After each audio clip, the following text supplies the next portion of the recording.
রান্নাবান্না কি হয়েছে বলো দেখি।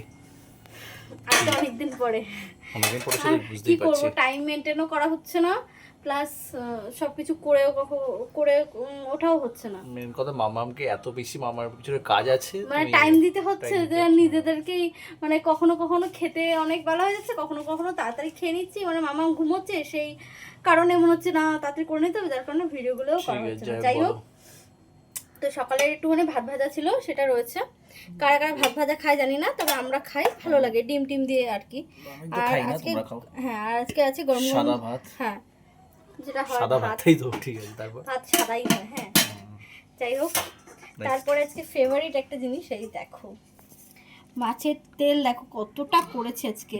পেঁয়াজ লঙ্কা দিয়ে মাছের তেল করা হয়েছে গরম ভাতে, দারুণ। আর তেল দেখেছো কতটা বেরিয়েছে। নেক্সট, যাই হোক, নেক্সট আছে এই যে লাল বিট ভাজা। অনেকে এই লাল বিট বললাম, আবার বিট তো লাল হয়। যাই হোক, বিট ভাজা। ওকে, নেক্সট আছে দেখাই, এই যে বাবা। আচ্ছা আমি যাচ্ছি, আমি ওখানে যাচ্ছি। আচ্ছা যাই হোক, আমি কিন্তু কোনোটাই রান্না করিনি, সবই আমার বোন করেছে। এখানে রয়েছে, দাঁড়াও দেখাই, এই মাছ দিয়ে, কলা দিয়ে, আলু দিয়ে, থানকুনি পাতা দিয়ে শুক্তো। আমরা খাই মাছ দিয়ে শুক্তো, খাই, কারা খাই জানি না, বাট আমরা খাই, নেক্সট কি ভালো আছে? লাগে। আর নেক্সট যেটা আছে সেটা দেখাই, দাঁড়াও।